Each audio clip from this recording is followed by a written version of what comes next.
Greetings, everyone, and welcome to another episode of the Critical Podcast. My name is Jimmy Good, and I'm but one of your hosts. And joining me this week is my go-to podcast compadre, Mr. Joe Lieber. Joe, how's it going, buddy? Yeah, good, Jimmy. I'm the compadre you speak of. Yes, happy to be here as always. You are the compadre that I do speak of. Yes, and welcome to all of our lovely Legionnaires. Believe it or not, Joe, this is episode 90. We've been just 10 shy, man. 10 shy of our... We do one a week. I've missed maybe 4 of those. Maybe. Yeah, maybe roughly 4 or 5. And so we've been doing it for over a year. Yeah, we're coming up on 2 years, believe it or not. We got another quarter yell coming up, or maybe a special 100-episode special thing. I don't know. Yeah, the Centennial Spectacular. Yeah. Perfect. Yes. Well, Spectacular Centennial.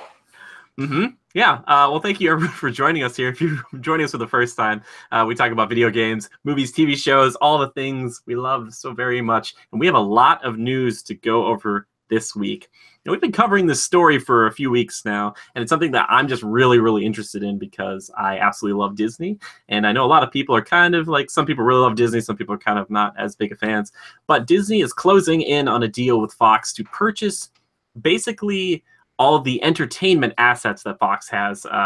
So if you're like, well, what does that include, Jimmy? It's kind of a lot of stuff. So for instance, they would acquire like Nat Geo, Star. They would get another 30% stake in Hulu. And then they would also get things like X-Men, Fantastic Four, and the rights to the Avatar sequels, which makes a lot of sense because they just opened up the world of Pandora. Oh, that Avatar. Yeah, that Avatar. But yeah, they opened up Pandora over in Animal Kingdom, so that makes plenty of sense, like park-wise. But the really interesting thing, talking about this show, I didn't realize that Disney already had a 30% stake in Hulu. So if they got another 30, they would get a controlling share of it. It's just really fascinating because it would be all theirs. Well, it's that, plus they want to do their own streaming service, so I don't know if they would just change Hulu into something else, and there's something different. Well, the thing about Hulu is it's already established enough that it would be to their advantage to utilize it and do that. Otherwise, if they're starting from scratch, you got to really sell everybody, get everybody to come over to it. And, well, they might still do that for all the TV stuff, and then they might do their own specialized Disney-specific ones. That way they can get you on multiple. I don't know. But anyway, so we have a number here, Joe. The deal is reportedly over about, $60 billion. Now, this is really interesting to me because I thought, how much could this be? Because I look at other actions and deals that have gone down with them, like Star Wars was like $4 billion. Marvel, the acquisition of that was $4 billion. So I thought, well, it can't, that seems like a lot of money to me. But now $60 billion. So pause. Let's slow us down and discuss a little bit more. So you had just mentioned Marvel. They bought that from who? For how many dollars? They basically bought Marvel. So it's like Marvel. People are gonna be like, Jimmy, you're wrong, but Marvel comics, and they bought a ton of the movie rights and stuff from Paramount. And so they can have all of that. Unfortunately, a long time ago, well, not too long ago, Marvel comics, they were going bankrupt, so they started to sell off all the movie rights to their characters. So that's why they're all piecemeal and everywhere. Universal has Hulk, and Fox got Fantastic Four and X-Men and all that jazz. That's why it's been we're trying to get them all back together, and that's one of the big reasons why they're so desperate for this. And another thing, I shouldn't say desperate, it just seems like a good move, but coming into this next group of Marvel films going down the pipeline here, they have a lot set up, and I wonder if any of those films, Joe, they said there's 20 that are coming, if any of those include thoughts and ideas for the Fantastic Four or X-Men, because once you get those guys back in the mix, you can really do a lot more, which would be nice because they've been playing ball with the characters that are really well known right now, like the Avengers and stuff, but having that recognition with that group, especially the X-Men, that could be a lot of money and potentially could go on forever and ever. That's insane to think about. They've already planned this out. Yeah. We're going to acquire them. We've already made the plan to do so. It's just a matter of the conversation happening and writing the damn check. Yeah, well, and I think Kevin Feige came on and said they have, rights to about 7,000 characters so far. So there's a really good chance that these 20 Marvel films that have been planned out have not been, including the X-Men or the Fantastic Four. But if Disney's been planning this for a while and been trying to make this work, I wouldn't be surprised if they left a few here and there to be like, hey, if we get X-Men, we could do this and then branch off this way. So there's probably like, I just imagine like 3-4 big whiteboards that's like, all right, we follow this path, we can go this way, but we can always go this way if we get Fantastic Four. But if we get X-Men, we can go this way, you know? So it's interesting, but it's not just interesting from the Marvel stuff, which, you know, obviously is the most exciting to me, but a lot of people might be excited about Avatar, seeing that Avatar was like the most or the highest grossing film, like, you know, right now unadjusted of all time. It's insane money. So, and there's like 4. How did that work out anyway? So they have the rights to it for park use, but not for film. Yes, and that's weird because there's a lot of movies that you can get park, you know, rights for, but not film rights. So, for example, Joe, like at Universal Studios, Islands of Adventure, they have the theme park rights to like all the Marvel characters. So if you go there, you can see Captain America, Wolverine, Doctor Doom, all chilling and hanging out there. But that is like, I think it was east of the Mississippi. It was some weird thing like that. You go to the West Coast, though, and you'll see those characters like the Avengers and Spider-Man right now will be in Disneyland's California Adventure. It's very weird. So, like, it's weird how you can sell off different rights to different things like that. But, yeah, I don't know. $60 billion, Joe. That's a lot of moolah, wouldn't you say? It's a sweet chunk of change. It is, yeah. I was just reading some news on Facebook, just on the news feed, something about CVS, Charlie, Victor, Stephanie. Just want to make sure I enunciate good enough. Yeah, CVS bought some I don't know if it was a pharmaceutical company or it was some pharmaceutical brand, and it was like $69 billion. Wow, seems to be the number these days. Well, pharmaceutical stuff, I'm not really well versed in that, but I can imagine that'd be a lot of money too. You're telling me CVS is that big of a business? I don't know. There's one on every street corner here in the States, so it's right across from the Walgreens. Yeah, I suppose. I feel like Walgreens is probably getting squeezed out a little bit, wouldn't you think? I don't know. Those things, it always baffles me. It's kind of like fast food restaurants. They can all just be right across the street from each other, but they're all existing. So, but they're like a nice little retail store that has most of everything you would need, but you don't have to go through the struggle of going into a giant Walmart or a Costco or something. I mean, so I guess there's appeal there for some people. Whatever. I suppose so. Well, Disney will buy them up eventually as well. It's just gonna keep happening. They're just gonna keep absorbing everything. They're like, why don't we just get this? We'll just name it something different. Yeah, Disney owns ESPN. What else do they own that you would never think of? I know ESPN was the one that kind of confused or shocked you the most. Sports, I'm like, I knew it only because I've been to the parks and they kind of show it off everywhere there. I'm like, oh yeah, but yeah, they own a lot of things. But the weird thing is that Fox will just become just like a broadcast network with Fox Sports News and like their business stuff. They won't have anything else. They won't have any of that other stuff, the entertainment stuff. They just feel like they can't keep up right now. Where Disney's like, we will definitely keep up and we will take that. So it was kind of funny. There was Chris Evans tweeted something out saying that he's waiting for the Human Torch Captain America crossover because he did play both characters. Kind of thinking it'd be funny, like as a comedy, to have it. He's like, I'll play both parts. It's like, that's a good way to embrace it, dude. They would never do that unless they did some sort of like weird, maybe a Deadpool joke or like some sort of Infinity Stone like nonsense where he shows up as Human Torch. I don't know if they'd go that far. That would be kind of fourth wall breaking in maybe a bad way. But what's interesting, I mean, him and those two characters, I mean, it's almost a little disjointed. Like, I don't recognize him as a Human Torch back in the day. He had a bit of a different style then, or his look.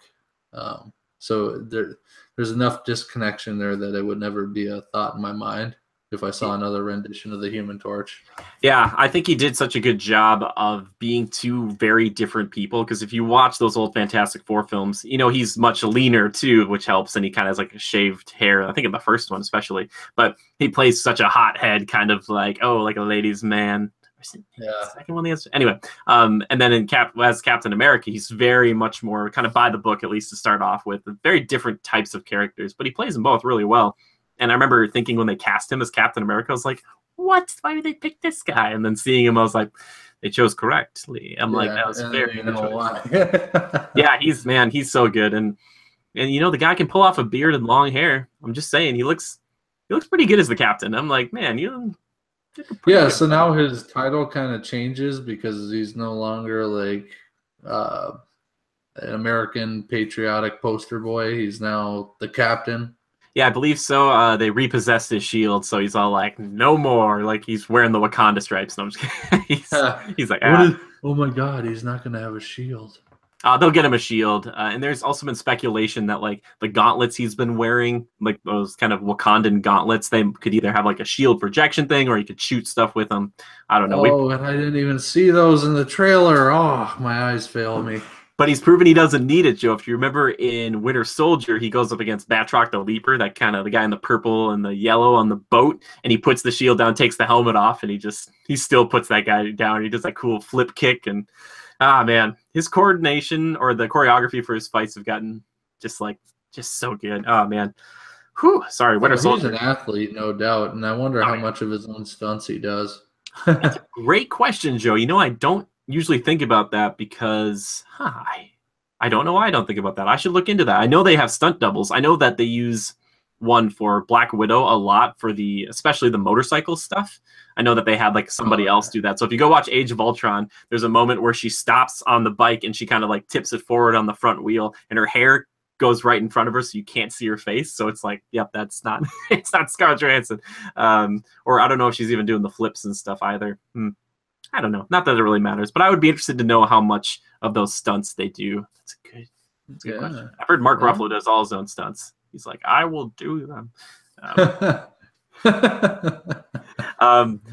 So speaking of acquisitions, Joe, I wanted to read this off that we got some news about EA finally purchasing Respawn Entertainment. And if you're unfamiliar with Respawn, they're the guys behind Titanfall and Titanfall 2. They're originally of Call of Duty fame. And EA is gonna screw those games up. Yeah, we're so nervous about this, but we got this information here from Vince Zampella, and he said that with Titanfall and Star Wars, EA has been a great development partner that supports us and doesn't interfere with our process of making games or studio culture. EA will provide us with more resources, access to new technologies, and expertise that we can tap into that will help us make better games. And Respawn will retain the same creative freedom and culture we've always had. We've been talking closely with the leadership at EA, and we share their values and vision for the future of being a developer-focused company that puts the players first. And he said before that it wasn't necessary, but it made a lot of sense to go with EA. So I do want to talk about this just a little bit. Joe and I are pretty big Titanfall fans, and Joe is also a big Call of Duty fan, and you can really tell the lineage. You can feel the legacy when you play these games. You're like, like the feeling is there. Feels good. But it's kind of a big deal to us, and EA has kind of gotten, shall we say, a reputation lately of gobbling up companies and then cutting them down. I'm looking at Visceral right now. I'm so sorry. It's unfortunate. And I think one of the biggest concerns for a lot of people going into this is that EA kind of announced this a while ago that they were going to buy up Respawn, but we weren't sure when that was going to happen. And now it's for sure. And I think for me, I'm slightly nervous that they're gonna, get like the next Titanfall and a Star Wars game out of them, and then they're like, nah, you're gone. And I hope that doesn't happen. But to me, Joe, with this, with him coming out and saying this does also seem like a PR move, because EA needs some good PR, especially after Battlefront 2, kind of saying that like, hey, EA is saying, hey, we're a developer-focused company and we want to put the players first and all that stuff. And I hope that's what happens. I don't know, Joe. What do you read from this? Is this a good thing, bad thing? Are you not sure yet? Well, there's no doubt that EA has the technology and the horsepower behind them to assist Respawn with their ability to pump out a stellar game. He talks about they'll still have full control. It'll just be a much more involved assist with them being able to utilize EA's support. And he talks about player first. Hey, that's what it's all about. So if he keeps to that plan and EA isn't able to meddle too much, then all the better. Yeah, I'm hopeful. I'm hopeful. Yeah, and for EA, it's a good move as well. I think there's some respect for Respawn. So that affiliation is probably a good thing. And if Respawn can pump out some good games with the help of EA, makes EA look better. Yeah, definitely. And I think the one thing that I took away from this too is that he said himself that he's staying in charge of Respawn, which is really good because I think what would really make people nervous is if they would have been acquired and he's like, it's player first, developer first, all this stuff. And then like they brought some new EA person and they're like, but this person's going to head it now. It'd be like, wait. And I think these guys, especially with Respawn, they were independent and they probably could have stayed that way. But from a financial standpoint, and they're not laying anybody off, which is great too. But they get to retain some control, it seems like, and maybe make some money in the process, which I completely understand. This is a business. I know a lot of people forget that with a lot of these entertainment things. They're like, why are they doing this? It's like, well, it's for the money. People aren't doing this out of the goodness of their heart usually. Yeah. I mean, in the end of at the end of the day, all these things they're businesses.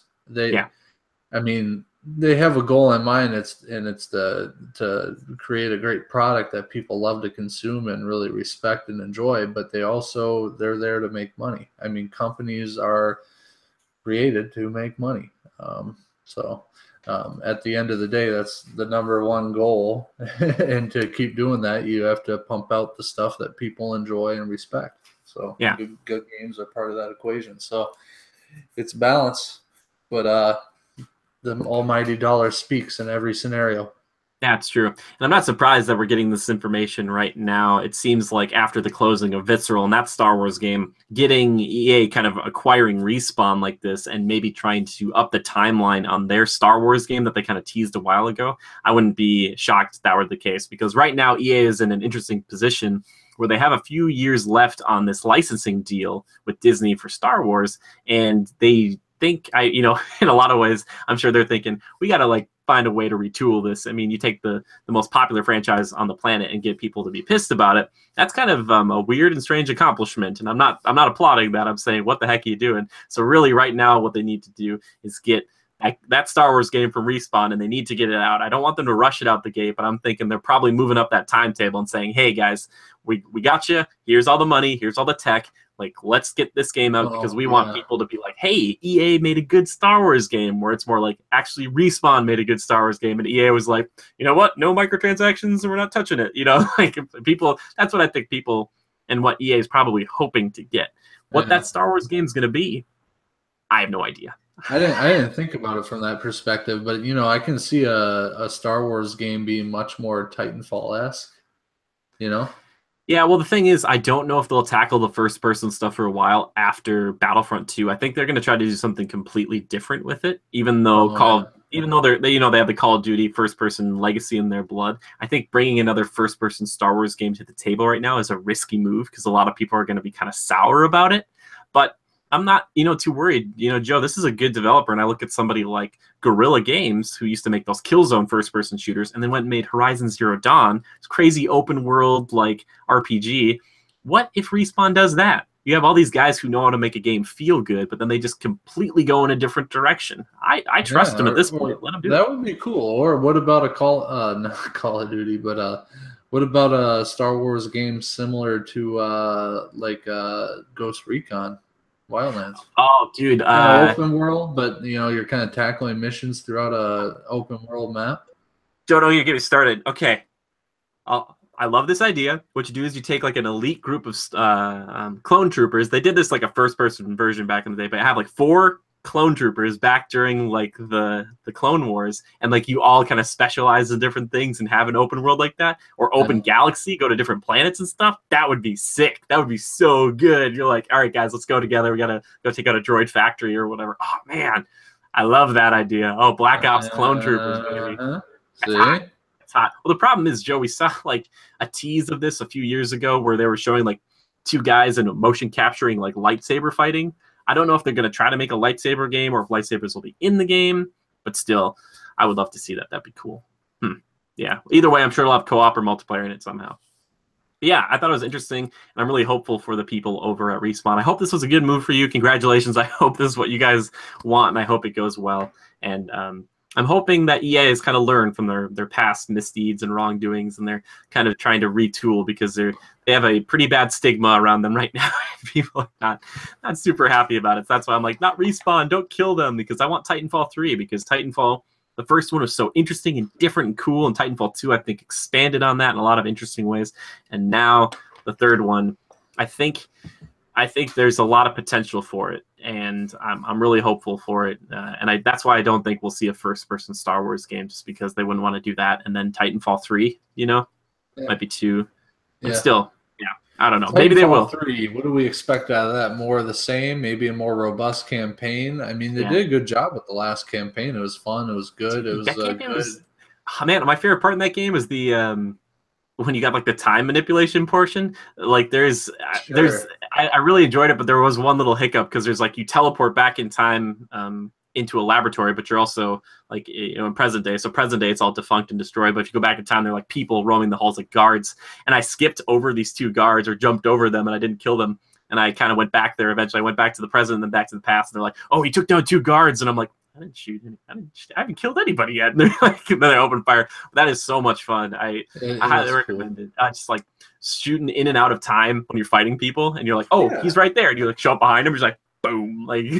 Yeah, that is really cool. There were a few different nuances in that game that were really enjoyable for the campaign, and most notably, and we talked about this before when the game kind of first came out, but the relationship between the Titan and the pilot. It was pretty cool. But, I love BT. He's so cool. Yeah, that interaction and the AI of the Titan. I mean, obviously it's not real, but just well done. Really well done. It was cool. I hate to get off topic, but Titanfall 2, I still love that game. I'd like to go back and play it, but something that deters me a little bit is the people that really stuck with it and like played it religiously. Like, we did go back a couple times, and it was difficult. Like, when we first started playing, it was like you could go like 20 and single digits, but now it's like, good luck. Skill level's so high. It requires so much, and the people have learned all the tips and the tricks, and so they can do things. You're like, I didn't even know that person's like flying. I think that person's just flying around the map because we're using the grapple so efficiently. And you're like, what? I didn't even have a chance. That's why I think the shelf life for me for first-person shooters kind of falls off pretty quickly if I don't stick with it, or I should say the shelf life is higher. I don't know, but I don't stick with them because if I'm not there that time, for like a month or two, I get rusty and everybody else just gets better. And so I show back, I'm like, hey guys, I'm like, okay. yeah. One game that I didn't have too much trouble with, I backwards compatible Xbox One to 360. I played a little bit of Black Ops 1. I still had my mojo in that one. I had a lot of fun with that. Well, yeah, I think the reason too is because there's no as much verticality. There's like almost none in that game, unless you climb up in a building. Whereas Titanfall, you can get shot from like every different angle. Like I wouldn't be surprised if in 3 you could bury yourself in the dirt, and just shot out of the ground. You're like, everywhere you go, it's death. Sniper. It's all the snipers in Titanfall. I tried to be a good sniper. I was like, I'm not very good. Some of those people are incredible, and I'm thinking, how do you hit me? I'm flying around, I'm going invisible and stuff. There's like, bam, like I'm like, I don't even know. Yep. Like, yeah. Also, it's sad like when you get your Titan and you just have like 2 or 3 other Titans, or the other team gets all their Titans because they're better than you, and they just come and destroy your Titan like immediately, and you're like, that was something I didn't plan out as well when I played the multiplayer. And if I went back, I would think more about when I call it in. I know you and I always tried to call them in together, but sometimes that wasn't enough. You literally had to wait until you saw somebody else's calling one in and then call it. Because if you were outnumbered, I mean, there was no point. Yeah. I always think, every time I play those games, I always think, how expensive would the Titanfall wars actually be? You're like, I just lost another Titan. Can you send another one? They're like, not until you kill more things. And you're like, all right. Yeah. One day I'm sure we will have something similar to a Titan. Maybe not as mobile, but like a bipedal tank type of deal, but more standard function, I guess you would say. But then again, I mean, is there anything more efficient than tracks? Like our standard tank. I mean, the wear and tear, the maintenance. I mean, something that has joints on 2 legs, I can't imagine. It would be hard to maintain, yet alone build, and then its speed wouldn't be that good. Whereas when you're on tracks or wheels, you can really roll. Maybe. Who knows, Joe? We always think these things, and then they come out with some brand new technology that makes it incredible. Or it'll just leap. It'll just leap gigantic distances. Be like, yes, it could leap like 2 miles. Like, what? It's like, yeah. I wonder if that would ever even be a consideration. Would there be any advantage to it? I doubt it. I really do. But it would be interesting. I'm sure we could. I mean, we're building small-sized robots like that right now.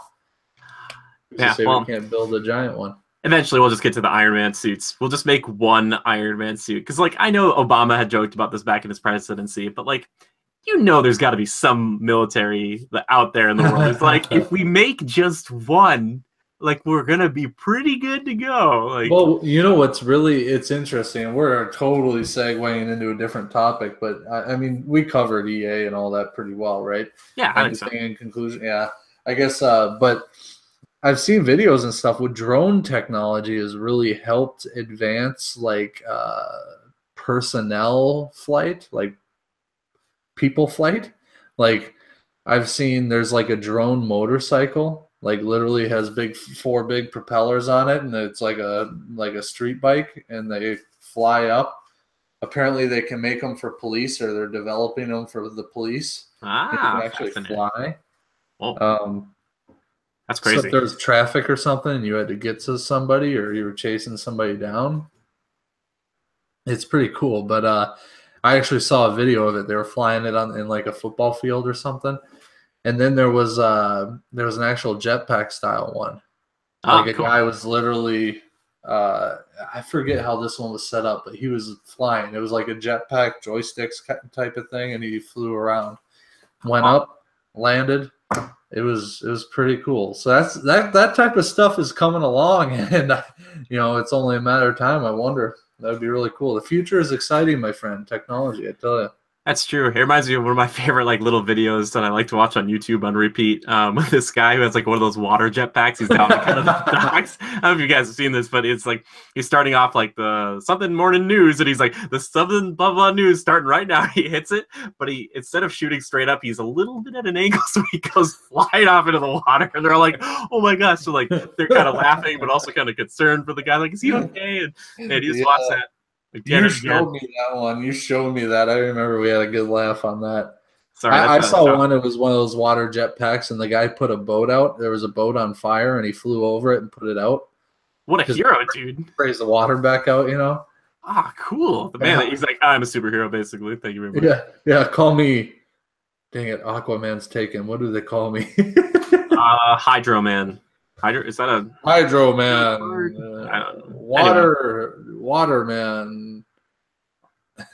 It's an interesting world we'll live in. But wait a second, Joe. That's not the only world we'll be talking about this week. We have a teaser coming up for, like a full trailer on either tomorrow or Friday for Jurassic World 2. Now, we kind of touched on this in the past, or talked about. Got some plot details here, and we'll dissect the trailer next week.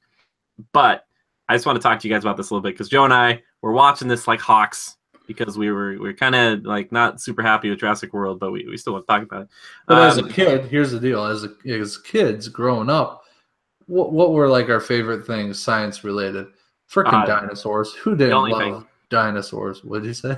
I'll say that's the only thing for me, man. I could say like Rampharinkus and all this stuff, like these big like dinosaur names when I was a kid, like before I was learning other words, like video of it. And I'm just like had this big book I'd lay out on, and it was like big enough I could actually like sit on it and like look at the dinosaurs. I was the same way. I had an encyclopedia of dinosaurs, and all that has changed now with science, things they've uncovered, but I loved it. And therefore, once I was old enough to not be scared to death of Jurassic Park, I was all over it. You know what that makes me think of, Joe? Maybe that's why I absolutely love bestiaries so much, and like learning about fictional monsters in games and stuff. Because I remember learning all of the monsters in Gears of War and thinking like, I want to learn like scientifically about these things, even though they're fake. Maybe it all started because I love dinosaurs. I was like, I just want to learn about all the differences in them. Yeah. Would they be as alluring if they were not extinct? Like if you could go to a zoo and see them, similar to like Jurassic World. I don't know. Because they kind of alluded to that in that Jurassic World movie, which is one aspect I thought was interesting. You know, like they want more teeth, they want things to be bigger and badder and neater. And you know, I wonder after a certain amount of time being exposed to dinosaurs in real life, would people get kind of like, See, I would think that if the entire film wasn't full of people, like if the park wasn't doing well, and that's why they brought Indominus in, like you went and did the overshot of the park is like nobody's here, like nobody cares about but dinosaurs. they were doing comparisons over, you know, a period of time, like, oh, park attendance is down by, you know, 2,000 a week, which amounts to this many dollars, you know, something of that nature. But they have 100,000 attendance every week, you know, so it dropped to 98,000 or whatever. They're analyzing that, and I wonder to get those extra, to get like 8,000 back, we need a new attraction, right? I don't know, interesting aspect of it, but. Here's a fun idea, Jurassic World. How about you build on the mainland, you fools? You know what? Do you have to get all these people to come out, all these bloody rich people on? You got to get them on a ferry, and then you got to take them out to the island. Stupid. It's a security thing. If they do get loose and the protocols don't work, then they're on the mainland. They just go run rampant. On the main, dude, that would just the army would be set up with like the cannons and the mortars, just like the pointed at. The National Guard would be called in immediately, and there'd be bullets flying. And you know, there'd be what's his face there? He's like, those raptors will come bearing down on your teeth and all. And the guys are like, I have a machine gun. I mean, like, I don't know what to tell you. Like, I'm not gonna get scared. I'm just gonna shoot it from like 60 feet away, and it's gonna be done. It's like it's so stupid. Anyway, sorry about this. Jurassic World 2. So Bryce Dallas Howard, who is in the last one, Claire, she was on Entertainment Weekly, and here's some of the information. So if you don't want to be spoiled on this, I understand there'll be time codes for the other stuff. Claire has founded an organization, Dinosaur Protection Group, and they're finding a way to get these dinosaurs off the island. She reaches out to Owen Grady, who Chris Pratt plays. Let's let him know that this is happening. So it seems like for one of the first times in any of these films. Wow. So they're revealing a bit of the plot and what's going on. We actually know a bit now. Yeah. So I didn't see that. Huh. Yeah. So for me, I was kind of talking to you about this before, Joe, but I kind of like this whole kind of activist style because, there would be people. I'd probably be one of these people who'd be like, we got to save these things because, apparently there's an active volcano on the island and it's about to erupt and they have to get all the dinosaurs. Stop. So they just made a theme park on an island with an active volcano, knowing that it was, it could destroy the whole park. Well, maybe they didn't know it was active. Maybe they thought it was dormant. They'll probably get something and be like, oh, the reading is like, we got to get them out of there, kind of thing. I hope this doesn't turn into like a disaster film, but I kind of like the idea of saving the dinosaurs because we've kind of hinted at that in like Lost World where they try to save like the baby T-Rex and stuff like that. But usually they're either kind of hunted down or just kind of kind of enslaved, basically, these animals. They're never like, let's save them. The real question is, you get them off the island. What do you do with them then? Now you have your mainland preserve. Do you make a big zoo that's just like free for everybody or what? Donate what you can. I don't know. It just seems like such a risk. It's like the San Francisco deal all over again. Yeah, I suppose, but at the same time, there's some like pretty significantly powerful predators at a lot of these zoos that we have right now, and if they got out, how much damage could they really do, before they get taken down? I know these are bigger, but like a T-Rex, it's only going to kill so many things, like before it's like, I'm fine. I couldn't possibly eat anymore. Do you think this is the transition, though, Joe, to having them introduce these guys like an invasive species back to the mainland? Like they get them back to the mainland, but they break out there, and now they're in the wilderness and they're repopulating, and now we have like the mammals versus the reptiles. And they're eventually going to get to like what do you want to call it? An apocalyptic type state where the wildlife takes over and the humans are on the run. I hope not. The first thing I thought when you said apocalyptic, I was picturing like the destroyed land of like, do you remember that Christian Bale like dragon movie, A Reign of Fire, where it was kind of like a destroyed. It was like, so I pictured that, but like, I'm like hunkered down next to a talking velociraptor who's got like a bandana on, he's got a gun, and he's like, all right, here's what the plan is. Like, that's what I went to right away. You see, now that's a movie I'd be all about. They learned how to talk, Joe. They're so smart.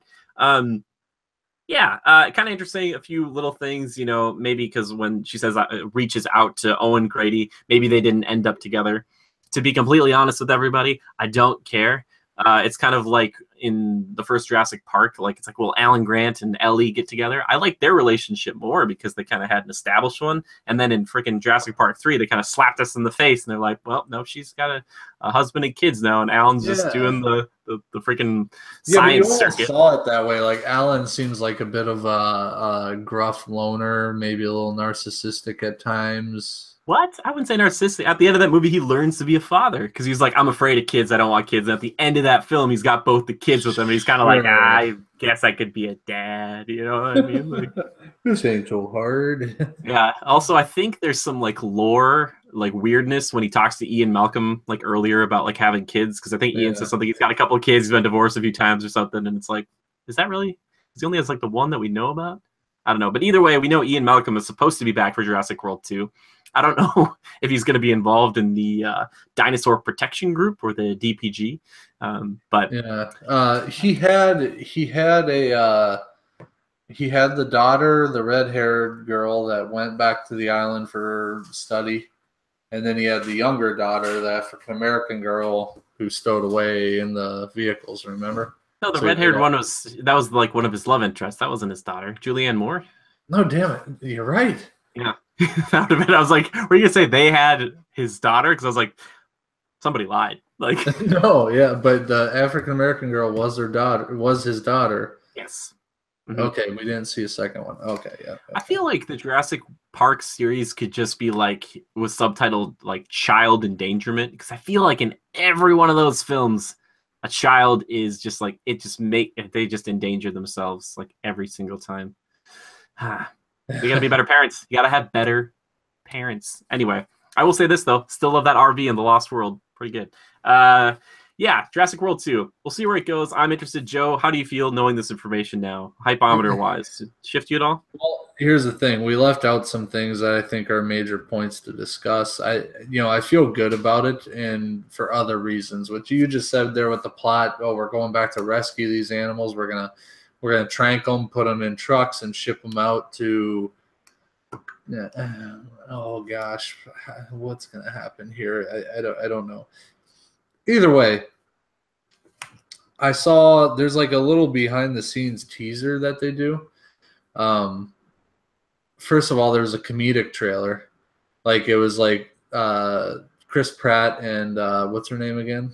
Bryce Dallas Howard. Bryce Dallas Howard. They're sitting in a conference room and there's an intern showing them the trailer on a TV and they're like, and Chris Pratt's like, yeah, but how about we should show more dinosaurs. How about we have more dinosaurs? And the intern's like, and then, oh, that's the alarm. We must have to get this trailer released or whatever. And he's doing like magic. I think he's like some magician in real life. And he like peels the trailer pause screen off of the TV and he's like rolling it up and they run out the door. And they walk out and like lights are flickering and everything's abandoned. And they're like, what happened? And all of a sudden they hear a velociraptor, like the kitchen scene from the movie, the first one, or when they're in the office area or whatever. And they find a computer. It's been like slashed. It's got claw marks through it. Then they go sit down at a computer. Bryce sits down and she's like, oh, I know this. This is yada yada, just like the first one where she's hacking the computer. And she's like, come on, and can you turn that trailer into a floppy disk? And he like folds the paper and it turns into a floppy disk like magic. And she puts it in there and uploading that turns the power back on. Turns out the Velociraptor was just a cat. But it was funny. You have to look it up. It's all over Facebook and YouTube. But it was a fun little gimmick to get people excited. But then there was a behind the scenes video where it shows even more scenes, kind of the production behind the movie that's going on, and they have a little bit of interview time with the director, and he talks about how he's much more in tune with suspense, and he loves giving a hard hitting thriller type of film with a lot of suspense and build up. And so they're focusing a lot on that, which right away, that's one check mark off my list. Well, it's taking us back to basics, back to the original Jurassic Park, right? They are saying we're going to see more dinosaurs in this one than we've ever seen before, which that can be good or bad. I mean, like you say, do you really care about the people so much, or is it more about the dinosaurs? Well, you know, I like to call it 50-50 because you need the people to create the situations. But another thing, another check off the list for me was animatronics. They're using a lot of animatronic dinosaurs in this film, and Chris Pratt even talked about it. He said it, you know, acting alongside these animatronic creatures that look as lifelike as you could ever expect. It's mind-blowing and amazing, he said. Like the T-Rex in the semi-trailer, you see a teaser on that, and it looks absolutely amazing. It's really well done. They have some velociraptors that they show off and stuff, and I just think finally we're going back in the right direction. You know, let's use practical effects where they're appropriate and enhance things with CGI when needed. So, you know, a couple things checked off my list. So right away, after seeing that little tidbit of behind the scenes of the production, I'm already thinking, you know, I love Jurassic Park, man. I even enjoy Jurassic World. I like it. The Velociraptor crap bugs me, and the whole end scene where, you know, let's nod at Blue and like the T-Rex and Blue have a moment, and I'm just like, shoot me now. But other than that, I respect that film. I think it was edgy. It was cool. It was something new. It was very modern day, flashy. I don't have a lot of complaints about all of them. Obviously, JP1 is the number one on my ladder, but I'm sitting at a pretty steamy 95 degrees on this one. I have hopes. I really do. And you know, like with any film these days, I'm going to try and lead myself in with low expectations. You know, oh, they're going to freaking train these for military or some shit. You know, the military is going to be involved somehow. Like that guy's ghost is going to come back and be like, I need these to attack the enemy. But I really do. I'm pretty amped for it. I think they're going in a much better direction. I think the director they have on board is much more appropriate. And I think we can expect a little more than Jurassic World out of this one. It's just that plot. The only thing that's a little bit of a hinging factor for me right now is the plot that you just explained there. So we'll have to see. Yeah, that's the thing. I get really nervous about having an antagonist be a force of nature, because if you watch any of those other films like The Day After Tomorrow, or I'm sure Geostorm was like this too. I think actually Geostorm might have been like behind the scenes bad people. But anyway, any movie San Andreas, thank you. Where you throw in like a bad guy who just is a jerk to humans, but like the bad guy's earthquake. So like in both San Andreas and The Day After Tomorrow, there's this shot where like it's Day After Tomorrow, they're trying to close the door and get in before the ice gets to them, and you see the ice like creeping down the hallway. And the same thing happens in San Andreas on the Hoover Dam. It's like the crack, like the earthquake crack is like it's coming to get you. It's like it's the bad guy. And I think you lose a lot when you make your bad guy or your villain a force of nature, because at any time, for whatever reason, you know, at a drop of a hat, you can kill off somebody just because you're like, yep, villain's here. Villain's always been here. The villain could show up at any moment. And that's why I'm worried, like with the volcano, like the volcano could erupt when it's best for the plot. And I think that would be kind of a shame, especially if we're going to do suspense. I hope they still find a good way to make the human dinosaur interactions the center point, you know, of the whole thing. So that's what I'm hoping for. Whereas like you look back at the first Jurassic Park, humans were the bad guys. You know, Nedry was the guy who screwed everybody over. They did have a storm come in, but that wasn't like the reason. Like it wasn't like people getting struck by lightning and stuff like that. It was like it was a stepping stone to create the situation. You know, it wasn't all the storm's doing. It just helped to give a little nudge in the right direction, right? And plus, I also love, you know, the idea of like when Tim gets electrified off the fence, that's because another human is trying to get the power back on to make everything better. And like there's a scary moment in there without any dinosaurs, or when like the Jeep is going to fall on them, or the Ford Explorer. Like, you know, it's like those are problems because of the environment, not the environment just making a storm or something. Yeah. So hopefully get back to that a little bit. We'll see. Who knows? But yeah, I'm interested. I'm gonna go in with like a 70 degrees or like a 70 out of 100 because I was a little burned by Jurassic World. I loved the concept, but I think it was such a CGI fest, and there wasn't a lot of heart in that movie, and it just kind of made me sad. And I also wasn't a huge fan of the cast. I think doing away with the kids maybe is a good choice for this one. I think they're gonna be gone, so I'm hoping that we get, a little bit better. You know, not necessarily acting wise. It's just that I just didn't care about anybody. Like in Jurassic Park, like I even cared about the kids. Like I liked the kids. Like I think a lot of us can, even though Tim is really annoying, I think a lot of us can identify with him as being like nerdy dinosaur lovers. And then you find the biggest nerdy dinosaur adult ever, and he's in the same car with you, and you're following that dude around. You're like, hey, I figured we could sit together. Like, I figured we could talk about stuff. Like, like that's what I would have been doing as like a 8-year-old. I'd be like, hey, how's it going? Hi.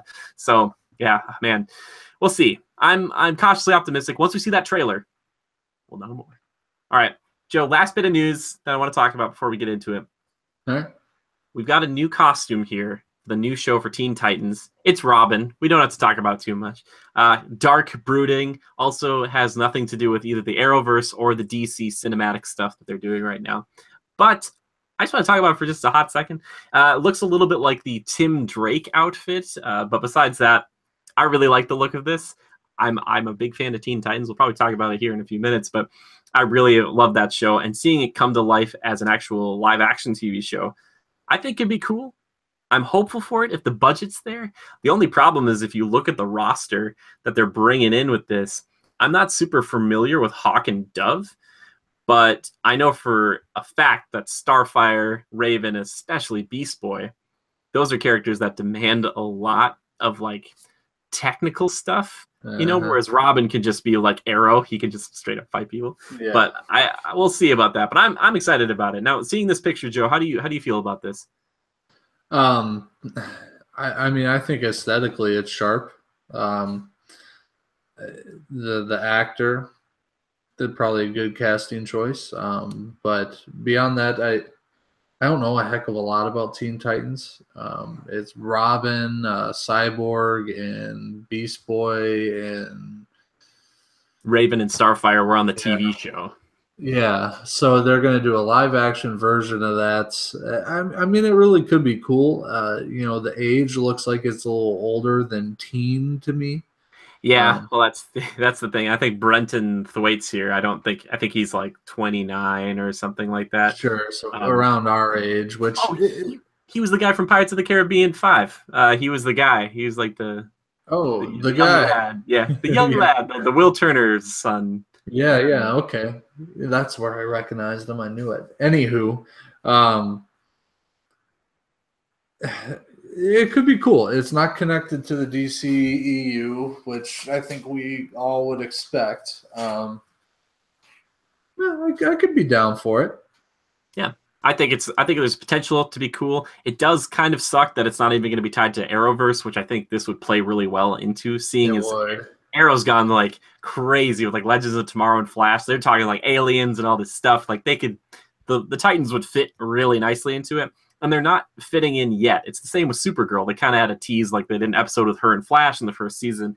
I think if the show does well enough, Joe, you do the whole multiverse thing. You bring them through a portal, and you're just like, "Yep, bring them into the next big, DC." Yeah, some of those shows are just horse shit, though. I'm sorry. The Flash is pretty decent, and they do it. They do things in an appropriate manner for the most part. Sure.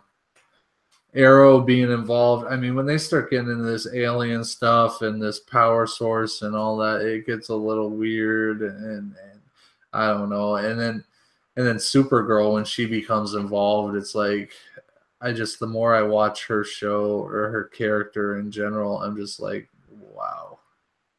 Well, see, the thing is, you have an unrealistic expectation for Supergirl, because you love Smallville so much, which is a show not about Superman, by the way. It's about Clark Kent. He only is Superman that last episode. Yeah, sure. But it's not even that. It's like there's a lot of innuendo, not even innuendo, just they show off certain aspects of that show that are almost a little political at times. They got an agenda. Yeah, there's a bit of an agenda. I can pick it out blatantly. There's some forced things. Sometimes I feel like it's a little too goofy and immature. The little love aspects of it, and then like the Martian Manhunter, it's all a little odd and doinky, and I just find it stupid. And it's a little Boy Scouty, but and Superman and all that, that's supposed to be that whole realm, but I mean, this is like to a whole new level, and it's almost unbearable. Well, I'm hoping that from this picture we get here with the Titans that they won't necessarily go that route. I mean, this is just the Robin picture. Oh, yeah. If we got Beast Boy doing the same shot, I'd be like, wow, this is going to be like a dark, like, not very fun show. It's going to be pretty serious. But he's going to be like, I'm going to turn into a hippo and I'm going to be sad about it. Like, but yeah, I get what you mean. I might give Supergirl another shot here. But like I said, I wouldn't be surprised to see this stuff bleed back into the Arrowverse. And I know what you're saying. It's kind of a mixed bag depending on what you like. See, I like Legends of Tomorrow, and that's like the goofiest show of them all because that show has like no rules. They give you like a few rules, but they're like, we're going to go to this time period. It's always a fresh episode, and they always try to mix back into the Arrow stuff and like the Flash stuff. Yeah. But yeah, like I said, we'll probably see this join up with them eventually if it does well enough, if it gets past that first season. So I'm cautiously optimistic about it. I love the Titans, and I don't think it'll probably ever live up to that old cartoon, which I really loved. But I'm interested to see how they pull off Starfire or Raven in a live action TV show. In a movie, I get it because I'm like, you can have Starfire in that, but like a Tamaradian, like an orange, red-haired, like green energy blasting, like woman, like flying around all the time, like that's hard to do. That's difficult, So yeah, like you said, the budget better be there, right? Yeah, and that's one of your biggest problems, I think, with Supergirl too. And I understand that too. Like you can almost see the wire work some of the times when they're throwing her through like a foam brick wall. You're like, sometimes it's pretty bad, but I understand it's television too. And I can just be in the moment with some of that, but some of it is just so piss poor. Like if you can't do it, don't show it all.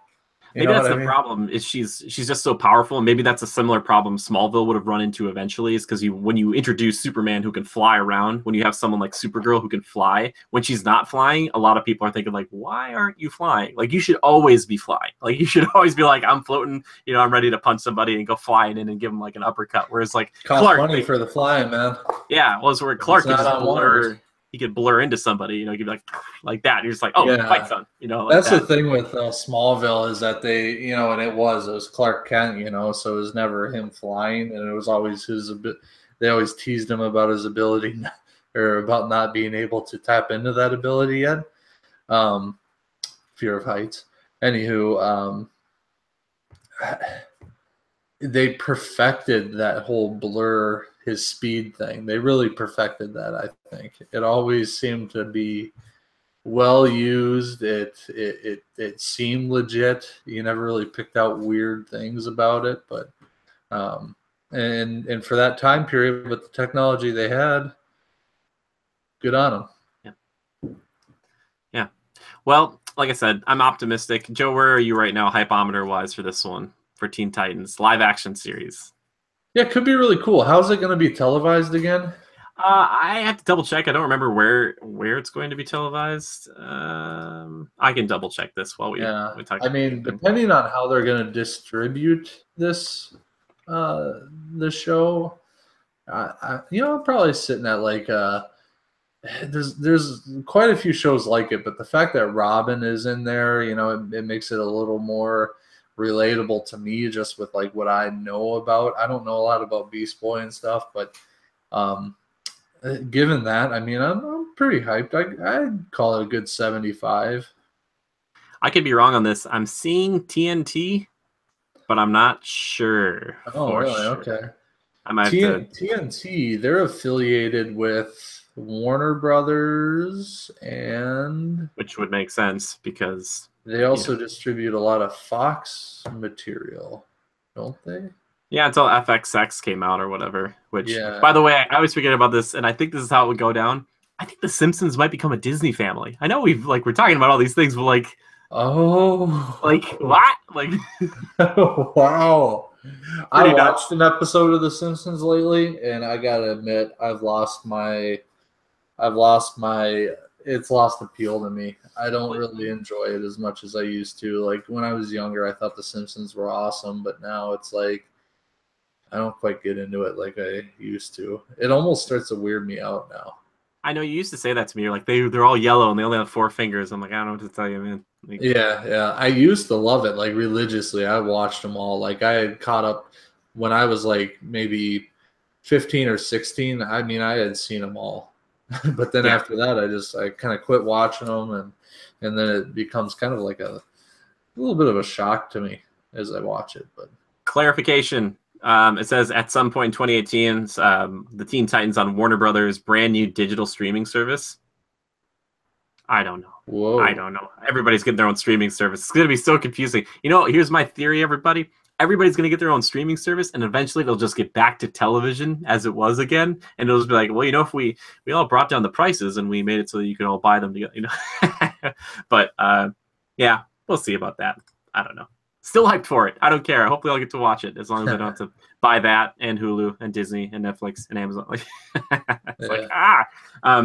Anyway, speaking of all of these things, I wanted to talk this week about old cartoon shows that we used to love. Because Teen Titans, like I was just saying, probably one of my favorite TV shows as a kid or kind of as a teen growing up. And this week we're going to talk about maybe like our top 2 or 3. But I'll start in Teen Titans. I remember liking it a lot. I remember watching it on some Saturday mornings for like the cartoon, when cartoons used to be a big deal for Saturday mornings. It might still be. I don't know. But I will never, ever forget getting the cable hooked up to my house. Because when I was young, I didn't have cable growing up. And when I was maybe like 15, 16, that's when we got cable hooked up. And I'll never forget the first show that popped up. I went right to Cartoon Network because I thought, okay, Cartoon Network, that's a show that's got channel that's got Teen Titans. And Teen Titans was playing. And it was the episode where Starfire goes home and she's betrothed to this disgusting big sludge ball monster like Glurtle or something, because her sister, her very mean sister Loki Wise, kind of tries to get her to get betrothed to this individual to stop the potential war that's going to happen on Tamaran, but it's actually a fake war. Anyway, it just goes to show how much I love this, because I remember a specific episode about like these little details, and it was so cool. And one of the things that I loved a lot about this show is not only did it make Robin one of the coolest characters, because back in the day, seeing the old Batman stuff, I think like Robin's kind of like a little weirdo. He's got the shorts. I'm like, what's he doing? But in this show, he's very much like Batman. He's very edgy, very angry, and he's always thinking, a few steps ahead of everybody because he has no superpowers. And that was always a compelling aspect to me. I always liked that about that character, and that he becomes the leader, but he's always in the shadow of Batman. Like once in a while, they'll bring up Batman, and he's kind of like, you know what? I'm doing my own thing. Like, I don't want to do this. And one of the biggest things that kind of, bleeds into that is the introduction of Slade, who is Deathstroke on, everybody else knows him as, but he was called Slade on that show, Slade Wilson, because Deathstroke was deemed unsuitable for children. It's like, we got a show about these kids, and there's this old guy who's like trying to kill everybody. You're like, he's trying to kill a bunch of teenagers. Like, seems a little strange. Yeah, that's where my love affair with Deathstroke began, as you can see Deathstroke there in the background. But he kind of was always tormenting Robin, kind of wanted him to be his apprentice at one point, and was always a thorn in the side of the Titans. Now, they don't really do a good job of explaining why he doesn't like them or why he's going after them. They kind of thwart his plans, but he's much more of like a mastermind in that show. He kind of has all these grand schemes with his own robots. He's kind of more of a Dr. Doom at times, but I'll never forget thinking how cool that character was. And he was voiced by Ron Perlman, the guy who played Hellboy. Oh, wow. So he has this really cool, like creepy voice, and just it's such an interesting one. And I'll never forget one of my favorite arcs is where Robin has to go bad for a while. He becomes Slade's apprentice because Slade shoots the other Titans with this like laser gun, and it's got all of these little microscopic drones in it, and when he'd hit a button, it would make them all like get paralyzed and be in pain, and then they would all die, basically. So you see these episodes, or this one episode in particular, where Robin, he has to go and steal from a place. He has to steal like a laser beam or gun thing, and they go to stop him because he's kind of turned on everybody. He's got like a new Slade outfit, he's in orange and black, and he's fighting all the Titans together by himself, and it's so cool to see. and not superhero person go up against like 4 other superheroes, like Slade does it from time to time, or Deathstroke does, and see him take them down because he knows all their weaknesses. He's like, I know what to do to you. I know what to do to you. I know what to do to you. And he doesn't like doing it.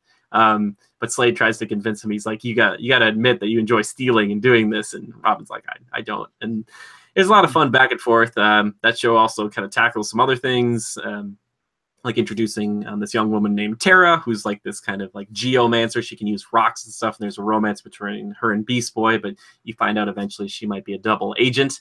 And man, it's just a really good show. There's some really, really stupid, weird, wacky episodes. If you watch the show, the theme song will tell you if it's going to be a wacky episode or not. If it's just in the regular, like English version, it's usually going to be like either a serious or regular show. If it's in the Japanese version, it's going to be a weird one. It's going to be very strange. And they've gotten very weird sometimes, like the Mad Mod stuff. And yeah, but I love Teen Titans. It's very good. Joe, I know you're slightly familiar with it. You sound like you knew most of the cast. But a little bit. Like I caught the cartoon once or twice in my teenage years, but never really watched it. Yeah, that's all right though. But like, what's a show, Joe? What's one of your favorites that you watched as a kid growing up? Is there any that jump out at you? Yeah, first one that I'll throw out there that comes to mind is Batman Beyond. I remember as a kid, I really enjoyed that show. I thought it was cool. It was kind of more futuristic and dark, but it was still. I don't want to say dark as in like gloomy and annoying and just brooding. It was more of let's just say dark setting, but it was cool. It was a little more. It was like a young Batman, sleek, techie, and more advanced, and it kind of had a cool vibe and appeal to it. Something I'd like to see brought into the more mainstream, if you will. Yeah, I know what you mean, buddy. Because it's like Batman meets Iron Man in like this really cool, like. You're totally right. And I think I don't know if you were like me, Joe, because I didn't really watch a ton of the Batman the animated series growing up. I saw some of it, but Batman Beyond like hit at the perfect time for me. That I remember watching that and thinking like, yeah, this show's pretty cool. Like it's like a new edgy Batman. Like, all right, yeah, I really liked it. Is there anything in particular? Was it mostly the suit design or just like the setting that you really enjoyed? I think suit design was part of it. Like I love the appeal of a more sleek, fast, agile Batman. It wasn't so much of the brute force and the gadgetry was all still there for sure. I mean, the suit was. For that time, they hadn't taken it like full leaps and bounds to like an Iron Man suit, but it was kind of that vibe. Yeah, had all these cool features, which kind of added a new tactical aspect to the show, which I really enjoyed. But yeah, I don't know. I think that was kind of the coolest vibe to it. The main character who played him too, I think was pretty cool. So yeah, well, I was gonna bring that up too. It's kind of like I said, Batman meets Iron Man meets also Peter Parker / Spider-Man, because you have a high schooler who has become Batman, which is incredible. Exactly. And he was like a high schooler too, which was something else at the time. It's like, yeah, I could do that. That would be awesome to be that guy. But then it's like, no, I can't picture a high schooler doing that or being that type of person. Well, Terry McGinnis, he's a special type of person. But I remember him kind of like, always having to kind of slough off his date or whatever, be like, whose name I forget, but he would just be like, I'm sorry, we can't, like, he's like, I got stuff tonight. I'm sorry, I'm working for Mr. Wayne. I got to do this.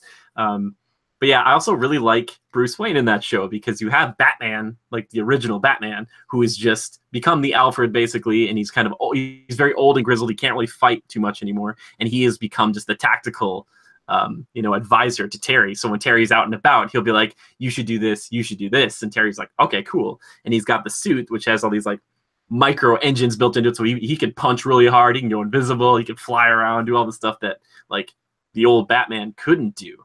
And man, it's just a good show. It's cool. Yeah, I really, really liked it. I wouldn't mind having that bat suit.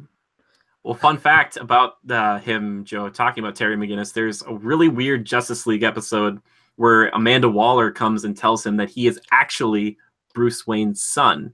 And to do this, it's very strange, but she got a little bit of Bruce's blood from a crime scene one day, because apparently he used to bleed everywhere back as the Batman, and no one ever decided to try and test that anywhere at a lab or whatever. Maybe Gordon cleaned it up. Anyway, what she did is she figured out who it was, or got that genetic information, and ended up injecting that into Terry's father. They found out a way to do that, and like a yearly physical, or he got like a flu shot or something. And so that way, like, that's why Terry doesn't really look like his dad or his mom at all. And that's why he is genetically Batman's son, because Amanda Waller said, like, there always needs to be a Batman. And Bruce probably wasn't going to have like kids, even though he does have kids like Damian Wayne, but like, another good kid. And she even hired, I think it's like the Grim Reaper or somebody, as another, like, an assassin, to go and kill Terry's parents in front of him, just like Batman. But then even that assassin had like a change of heart and was like, we can't do this to somebody else. Ironically, though, Terry's father was murdered by, it looked like the Joker gang, but it was actually somebody else, I think. But so he still kind of has that, like issue with the parents dying thing. And I was like, okay, all right. So sure, yeah. Very interesting. Good pick, though, Joe. I would love to see a Batman Beyond film. I think a lot of people would. And not knowing where Ben Affleck is going to be with these Batman films, who knows? It could happen. It could happen at any time. Man, Batman Beyond, that was one I was going to talk. I already talked about that. Anyway, going on to another, I want to call it a cartoon, even though it seems like it kind of transcends that. But the one I want to talk about just kind of briefly here, and I could do an entire 2 hours probably just talking about it by myself. But anyways, Avatar: The Last Airbender. Now, Avatar: The Last Airbender is a fascinating show to me, because not only does it include a barking dog, but it also was it really? No, there was no dog in that one. The animals, for the most part, Joe, in that show are combinations of like two other animals. So it'd be like a lion bear would be like something you might see, or a badger mole is a more kind of apt description. Anyway, so Avatar: The Last Airbender marks an interesting thing, because it's kind of like the closest thing to a Western anime that we've kind of gotten. I'm sure other people, could come out, maybe say like Samurai Jack or something like that. But the storytelling in that show and the 3 seasons that it went for are so interesting and so beautifully drawn. There's a really good cast of characters. Aang, who starts off as this 12-year-old, kind of just like having fun, doing whatever he wants, and then eventually kind of finally realizing that he is the Avatar, which means that he can bend all 4 elements, because if you live on this world, there's a chance you can bend one of them. There's water, fire, earth, and air. And Aang can eventually bend them all, and that's what makes him special. So he kind of has to come back during a time of war. There's a 100-year gap where he gets frozen in ice. He freezes himself, and he goes away, so he comes back, and he's like, oh, I got to fix all this. But it's a really cool show. It's very nomadic in nature. Every episode seems to kind of go to a different place. And like I said, the characters are great, but I think one of the best things about it is the antagonist for a long time. His name is Zuko. Probably my favorite character in the show, but he is the son, the prince of the Fire Lord. And the Fire Lord and the Fire Nation are kind of the bad guys in this show. And he's been tasked with going to hunt down Aang. And you see both these characters have these arcs and these interweaving storylines throughout until the very end. And I love that character. I'm always a big fan of your villain turned anti-hero. And it's just a really beautiful show. I think, Joe, you might really enjoy it, especially kind of the fight scenes. They kind of base a lot of the actual bending and the movements that they do to various forms of martial arts. So each one you could kind of maybe, it's like, oh, that's a lot like this martial art or this martial art. And it's very pretty to watch. And it's just cool. It's just a good show. It's very cinematic is maybe a good word for it. It feels bigger than a TV show. And they did try to bring it to the big screen. Didn't work. That's because you hired M. Night Shyamalan, not necessarily known for directing big epics like this. Why they decided to go with him, I will never know. I've never been so angry and shook violently in a theater before in rage. I've never experienced that. If you can't get the main characters' names correct, what are you doing? I'm sorry. Anyway, like I want to say, The Last Airbender, really good. Book 3, Fire, the culmination, so much good stuff in there. Yeah, it's just a great show. Joe, have you ever seen The Last Airbender, any of that show at all? Yeah, I caught little glimpses here and there of that cartoon show back in the day. Never really my thing. I don't know. I was always into the, like Batman Beyond, anything of that kind of style I was into. Um, and Avatar didn't quite grab me. I caught it here and there, but it just wasn't one that really ranked for me. But speaking of, I mean, it segues me into my next favorite. Jumping, saying that I'm more into the whole, type of Batman Beyond style. Share some similarities between the original Spider-Man cartoon. Oh, sure, like the 90s one. Yeah, like the I don't know if 90s one. it's I the think it original. ran through the early 2000s too, maybe. I think I probably watched it till I was about, maybe 10, 12. I think probably around the age of 12 or 11 or 12, I probably started to lose grasp on my cartoons a little bit. So by that time, it would have been about 2001. Oh, I just gave up my age. Oh no, you're 45. Shit. I did it. No, looking pretty good for 45, don't you think? Look at it, not even one gray. Okay, I take that back. There's one gray hair over here that just comes back time and time again, no matter how many times I have it cut. Still Spider-Man. So Spider-Man, yeah. My age. So anywho, no, I really liked it. It was very it was almost, it still shared that same Marvel theme, and it was very classic feeling, you know what I mean? And the thing is, Spider-Man is such an appealing character overall. It was hard not to like it, you know what I mean?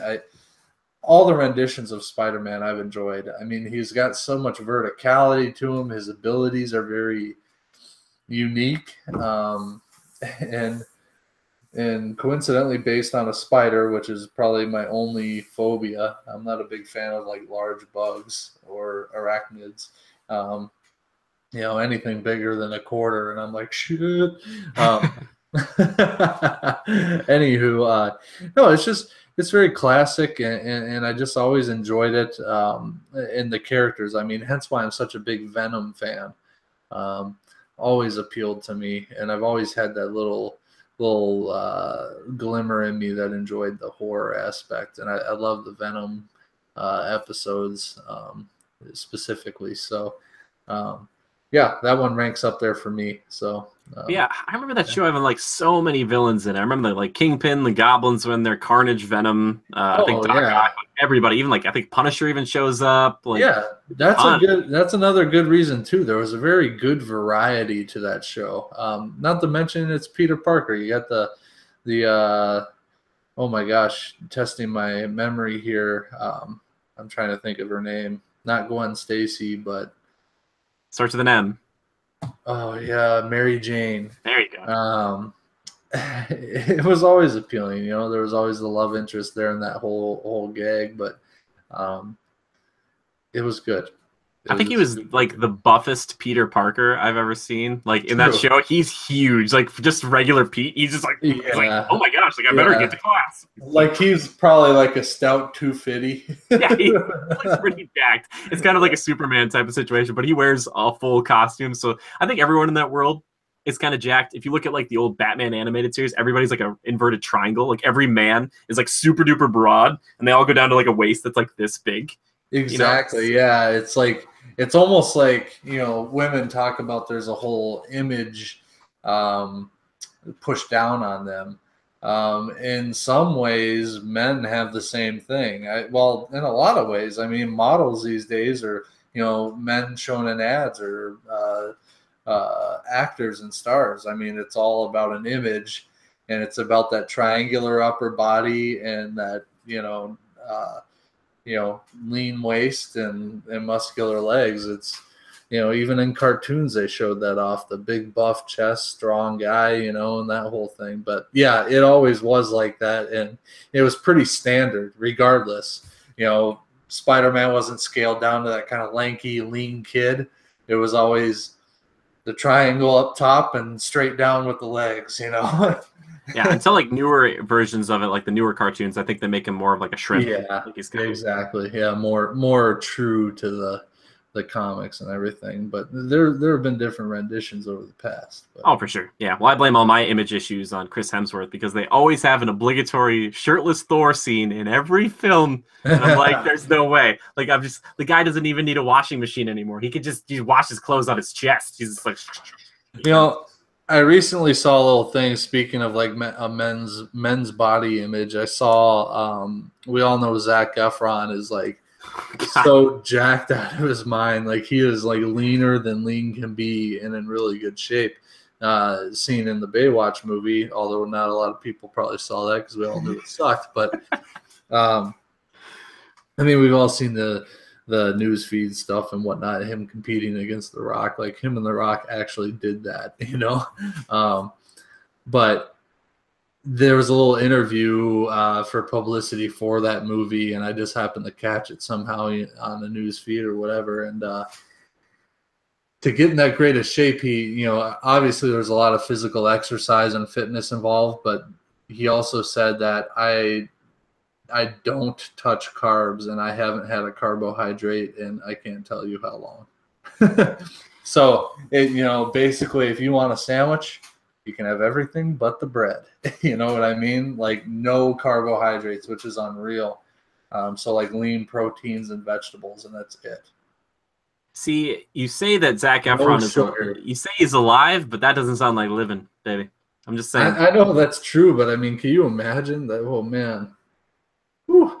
So if we want to look like Chris Hemsworth or Zac Efron, we need to stop eating carbs. Well, we also have to, you know, it'd be nice to get paid to not do that. Like those guys get paid a lot of money to do that. Yeah, they have it's their job to look that way, you know. It would be personal chefs and stuff and trainers. And like, I don't have that type of willpower. Don't put me next to an open box of double stuffed Oreos with a glass of milk. All right, you're just asking for problems. All right. My gosh, I'm basically Santa Claus. Anyway, Spider-Man. You like the old Spider-Man 1990 cartoon? No, it's pretty good. A show that kind of reminds me of that because he's swinging around and whatnot. Last one I want to talk about here briefly, but on Disney. You know, Disney wasn't really known for doing their dark cartoons, and this might be the only one that was kind of like this. Gargoyles. Gargoyles is a weird show, but it's a cool show, and it gets very strange as it goes on because they do like more throwbacks. It gets way more magical, but that first bit where you have like that, the intro song is so good. It sets the tone, and kind of having this I'm castle. trying to remember the intro song. Hum it. That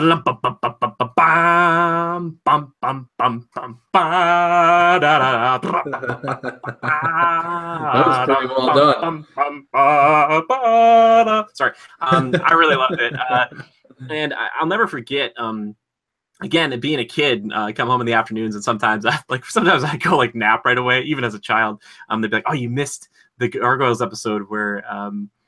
Goliath goes to save not Demona, but he saves, I think her name is Lisa. Like a part of the castle blows up, and this castle is built on top of a skyscraper because part of the lore to gargoyles is that every night they turn back into their regular forms, but during the day they are stone.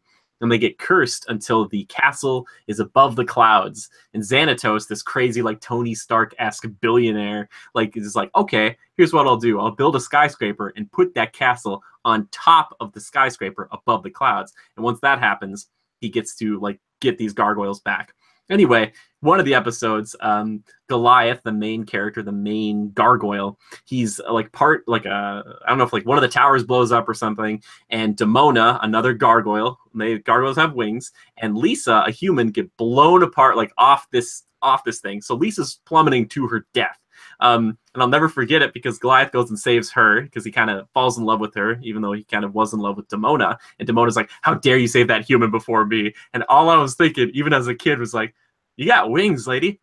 You're fine. Like, she was going to die. Goliath was going to be the good guy. But if you've never watched the show, he's one of many gargoyles, and they have a kind of a troupe, and they all rename themselves after different things in New York. So you have Broadway, Hudson, Bronx, Brooklyn, and Lexington.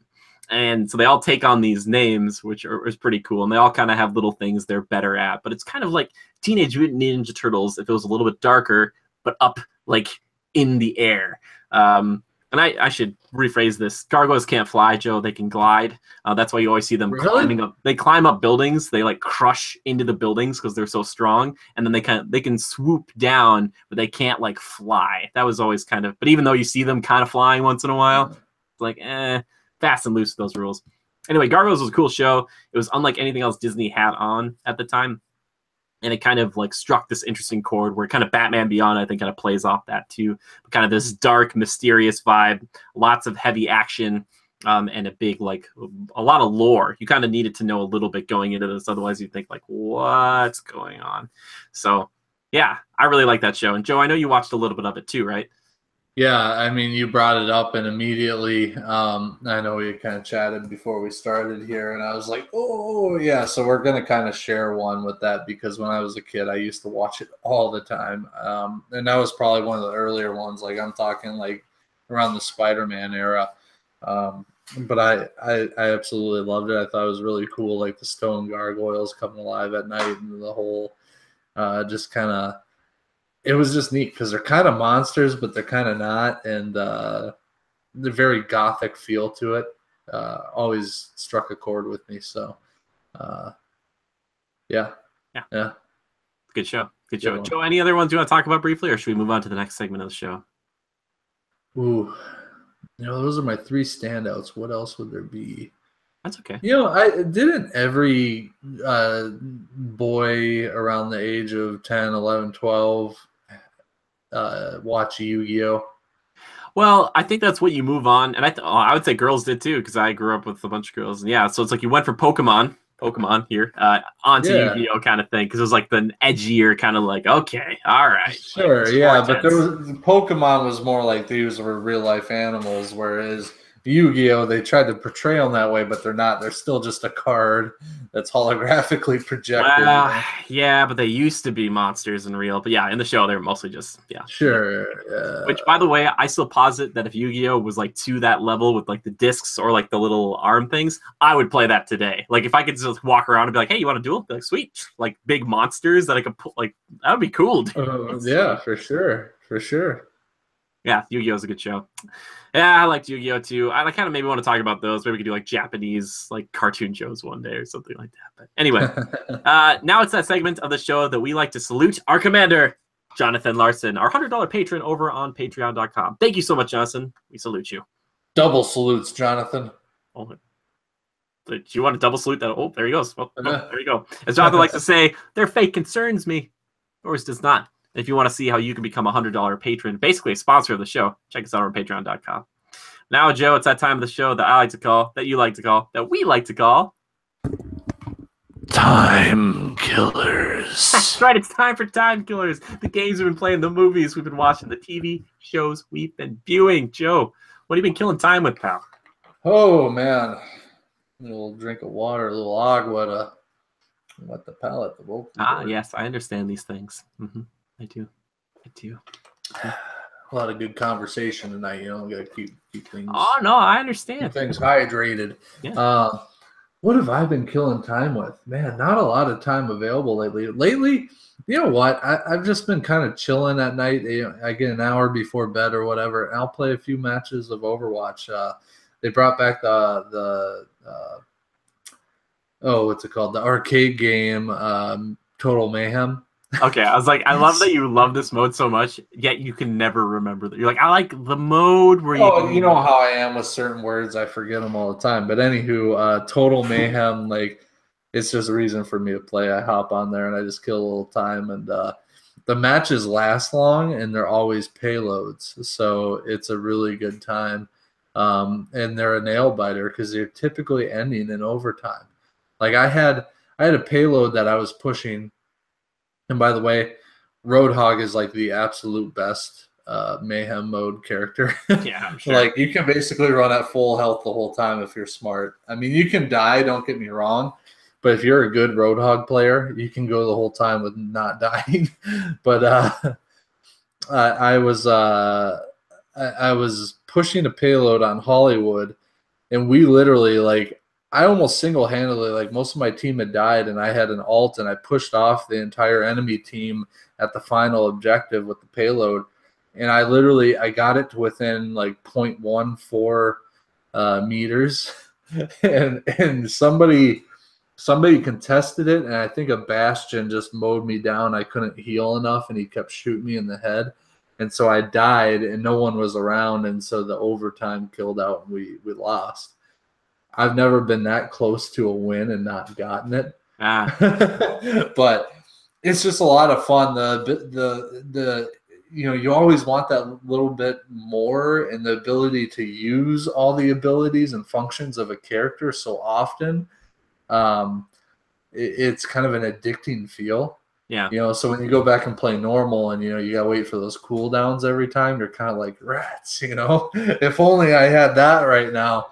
But it allows you to you have to be more strategic in the standard play, whereas mayhem mode, it's more, you don't have to think it through as much. You can really get into the mosh pit and go at it. But still, if you play it more tactical in mayhem mode, your advantage goes up. But you got to be smarter out how you attack certain characters, because you won't kill them, but if you do want to kill them, you have to attack them in a certain way.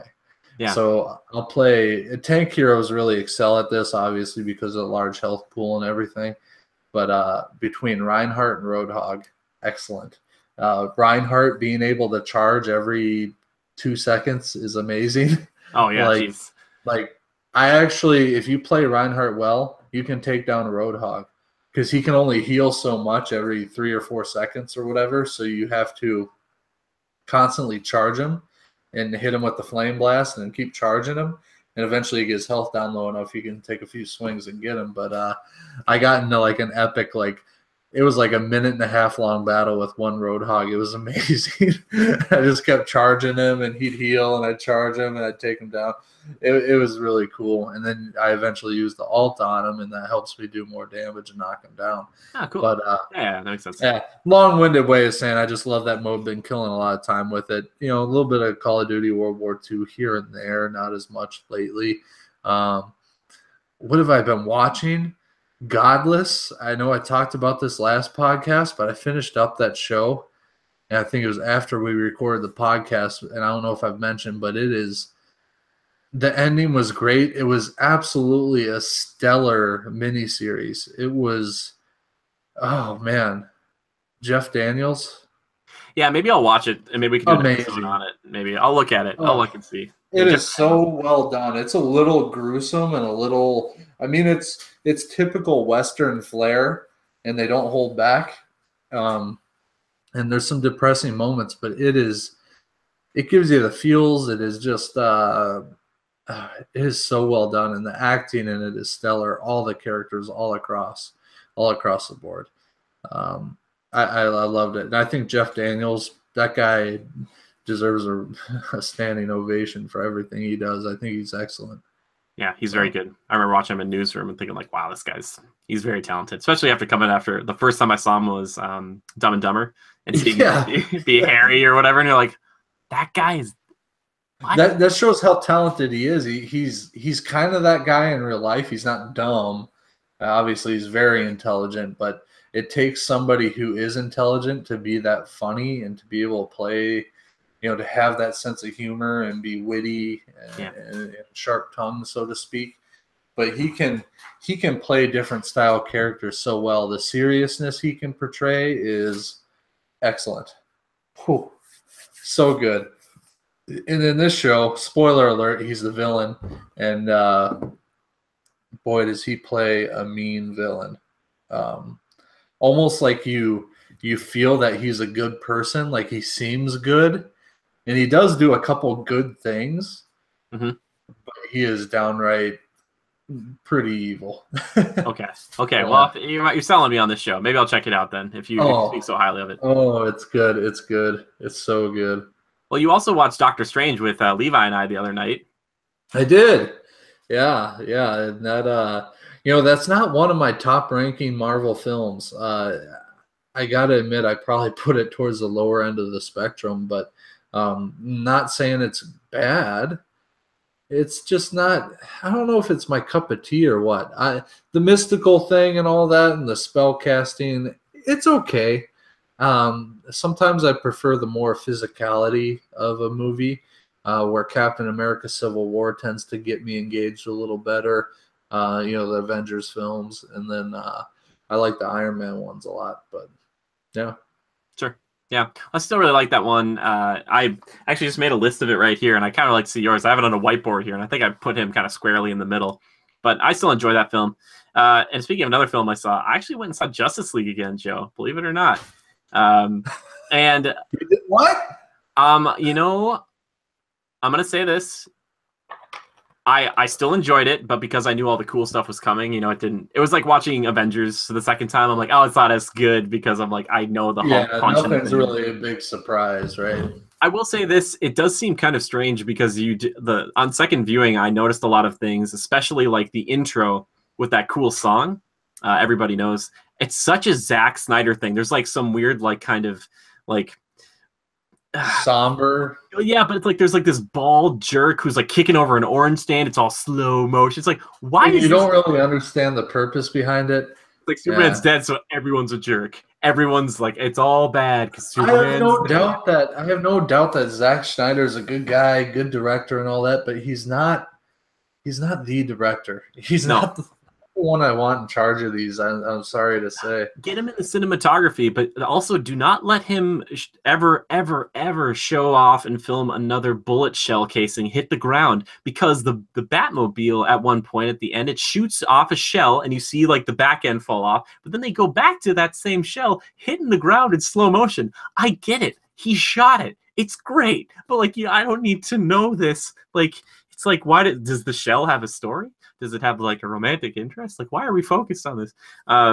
So yeah, it does feel kind of like a Franken movie the more I watch it, where it's like, oh, those parts, but then all the Joss Whedon jokes that weren't there with the Zack Snyder stuff kind of clashes a little. But and I also will say this too. Again, this is kind of spoilery, but Superman comes back, and it's kind of an anticlimactic finale. He shows up, and my buddy who was with Leo, he was kind of like, yeah, I didn't really like that, and I was like, the problem with Superman, bringing him back into the fold, is he's basically a Deus Ex Machina. He comes in and basically does everything, which is cool because you're like, oh, that's how powerful he is. The only issue is, like, upon repeat viewings, you're kind of like, well, this Steppenwolf guy's kind of an idiot. He kind of just flicks him around. That's why I really wish if I could go back and change things, Doomsday would have been the main villain for this one. And you would have been like, hey, this whole film and this whole story is about trying to contain Doomsday, and they just can't stop him. Like, Batman's like, the only thing we can do now is try to bring back Clark. That's the only thing we can do. And so that way, once they get to that point, you're like, oh, here he comes, or just bring Clark into the fold. And then you kill Superman, I should say. Like, you don't kill him off before this. You have Doomsday kill him. And then when Darkseid shows up for Justice League proper, or Justice League 2 or whatever it would be, that's when you bring Superman back from the dead, and he comes in and saves the day because they need him. They need Superman against Darkseid. They don't need him against Steppenwolf as much because they probably could have figured that out. But, if you have Darkseid and Doomsday as your villains, just higher stakes. That's all I'm trying to say, because Steppenwolf becomes kind of a chump. They just got to bat him around. Like, yeah, get out of here. Get out of here. It's Steppenwolf. We don't need you. Yes. But besides that, I've been killing time. Thankfully, my friend Levi, he's lending me the Switch right now. I've been playing a little bit of Super Mario Odyssey, but I've also been playing a lot of Legend of Zelda Breath of the Wild. Excellent game. Corey, my friend, he was lending that to me, so thank you to both those guys. We've been streaming it, and it's been just a pure joy to do that. Jumping from Ocarina of Time on Legend of Zelda back on N64, 20-year jump up to here to see where they've come is really great. And for a lot of people who are nostalgic about Ocarina, I understand that, and I could see why you'd love it. And it was probably like a 10 out of 10 back in the day. But coming from my perspective as someone who doesn't hold a lot of like raw emotion for this franchise, coming into this one, there's just no comparison. And, it's not fair to compare them because this is just the evolution of this franchise. But just like being able to climb like any surface I want, trying to figure things out in a lot of different ways with all the cool tools you get, and just exploring the world, it's just such a joy. It's just like, I'm just kind of running around. I'm going to climb that mountain. Yeah, what's up there? Who knows? Maybe a chest, maybe nothing. Doesn't matter. I'm just going to climb it. And then having the little paraglider is so good. Every open world game needs this because there's been so many times an open world game where I'm on top of like a ridge. And I'm like, I got to get down there. I'm like, if I jump, I'm going to die or take a lot of damage. But this game is like, nope, just jump off and you've got your stamina meter and you can just kind of float down. And yeah. Weirdly, though, you can't swim underwater. Not a big deal. Just seems a little strange. You know, I look at Assassin's Creed Origins and they let you do that. And I'm like, how do you prefer playing it? Big screen or handheld? Excellent question, Joe. I was playing Super Mario, like just on the handheld, and then I put it on the big screen, like, whoa. And I have not played Zelda yet on the handheld mode. I'll try that out. But for that game, I just like, I feel like it's such a big world. I want to experience the breadth of it, if you will, the breadth of it. Yeah, I think the technology is really impressive. I will say that about this thing, because I'm just staring at it right now. The ability to switch in between the TV and to have all of that on that device and go anywhere with it is pretty astounding. I will say the dock for it does feel a little chintzy, but that's not where the technology is. And yeah, it's really cool. I just think it's just a really fascinating piece of hardware. I don't think Microsoft or Sony will try anything quite like it. And I think Nintendo is one of the only people who could get away with it. But I'm really interested in it, and I'm really thinking about picking one up, you know, especially if that Pokemon RPG is everything I want it to be. Please let it be, please. But yeah, Zelda alone, I could see why people bought this console for that. For me right now, before these two games and before I knew about Pokemon, I was kind of like I don't want to buy a console for just two games, because like that's the nice thing about like Xbox or PlayStation. When you buy into those, you're kind of like, oh, it has the third-party support. You'll get like Assassin's Creed or Call of Duty. But now those games are going to be supported on the Switch now because it's sold well enough. So you don't have to worry about getting a Switch and thinking like, is this just going to be Nintendo games? Like, you're no, telling me that Call of Duty and Destiny games like that are going to come out on Nintendo? Eventually, I think so. I'm not going to say that for sure. I know people have got like a version of Overwatch running on Switch. Some companies are interested. I haven't followed any of that, so I can't say yes or no. But I know like Skyrim's on there now, and they've got the single player things. Eventually, maybe we'll see the multiplayer. I think Skyrim was on Wii, wasn't it? Maybe. Skyrim's been out on everything. But I mean, they have like Splatoon 2 and Mario Kart and stuff on there. I don't know if like crazy first-person shooters will do it. These games do look really good, but these are the ones that have been optimized for Nintendo, so they're very colorful and bright and animated. I will say this, though. There have been just like a few little things that don't look super good in Zelda, but overall that game looks amazing. I do not like in Super Mario Odyssey that like you're running around as Mario, and you can throw your hat on things, Joe, to possess them. And there's like a T-Rex you could possess, but the T-Rex looks like a T-Rex from Jurassic Park. It doesn't look like a Mario one. It kind of doesn't fit the world. Yes, like they try to make it fit the world, but then they have like chain chomps in the same world that don't look like a realistic chain chomp, whatever that would be. So it's like a weird juxtaposition between the two, and it really takes me out of them. Like, this just looks like, why did you do this? Like, it doesn't. Yeah. It just, I'm like, I don't really like that. So.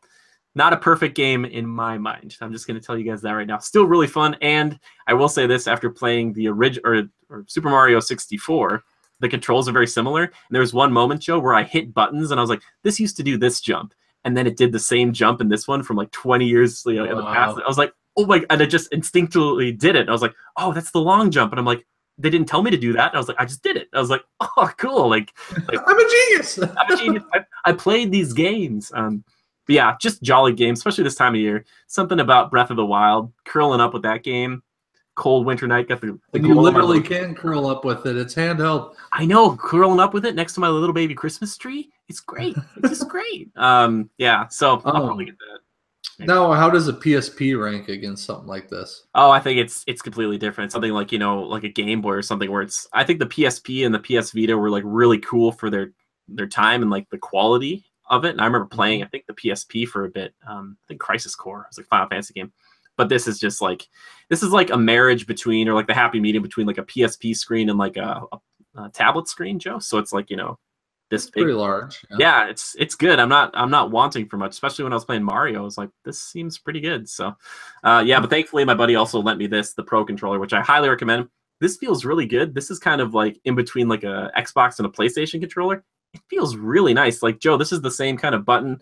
Like, if you want to just for comparison's sake, like you can kind of see like the same like thumbstick thing where they're kind of, you know, off. The only problem I have, the offset, yeah, is the buttons here are different than the Xbox. So like it's X on top, A, B, Y. So like it'll be like press the A button, and I'm like, and then it's like you press the B button, and I'm like, I would like, do this it is how every Nintendo time. does. This is how old school Nintendo does. I'm like, so I had to change the jump button because it used to be X, and then I had to change it to B because I was like, this is not. So, still figuring out those little kinks. But yeah, that's what I've been killing time with. Now it's time to move into my favorite segment of the show: community feedback and questions. So I asked the Legionnaires what their favorite video game character was, and I got to tell you guys, I was thinking about doing a show where we focus on this. We might still do this, but we might need a little more time. I need to think about these things. So first comes in from Missile Mage. He says, I have many favorites, but I just want to make sure Balthier gets mentioned somewhere in here. He is the leading man, after all. This is FF12, and I'm not super well-versed in FF12, but I know that he is a beloved character in there. Ryan Lehman, he says, I would have to say these few heroes: Luigi, Yoshi, Link, and Leon Kennedy, our boy from Resident Evil 4. That's a good choice, too. And finally, Anna comes in with this. Gosh, that's hard. Master Chief, Vincent Valentine from Final Fantasy VII, Dirge of Cerberus. Oh, I like Zaz, I think it's Zaz, and Lightning and Fang from FF13. Oh, Spyro, OG Spyro. Not newer Spyro. Spyro before A New Beginning. Early Spyro. I like how specific that gets. It's very good. Good work there, Weird Girl. And then she finally asks us a question. # Critical Podcast. That's how you get a hold of us. Said, zombie apocalypse via atomic bomb, Joe. What are your survival techniques? Zombie apocalypse? I'm thinking like you make camp at the Costco with all of your buddies, maybe? Maybe, team up with people. Do your best. Does Costco sell weapons? It's not about that, man. It's about food. You gotta eat that food. You gotta survive. But versus atomic bomb. Hold on. I don't understand. Atomic bomb. Sorry, I misread it. Zombie apocalypse via atomic bomb. So there's an atomic bomb that goes off and creates a zombie apocalypse. That's pretty nuts. What are your survival techniques? I still am thinking that maybe you try to find a bunker or something. I don't know. It's so tough. I hope that. So you're saying that there's nothing left on Earth? It's just barren wasteland, nuclear war, fallout. Except the Jurassic World volcano island. I'm sure we could go hang out there. That makes sense. And fight the zombies with the dinosaurs. Yeah, that's.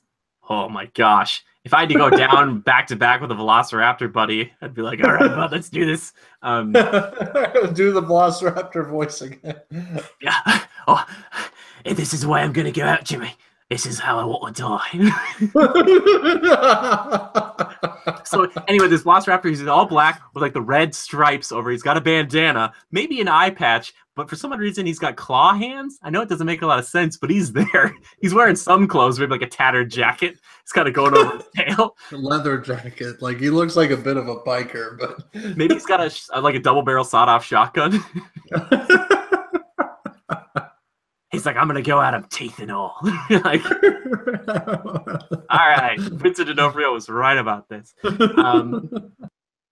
That's my technique. Try to befriend the dinosaurs. Yeah, I don't know. Survival. I don't know. I mean, first thing is establish weaponry.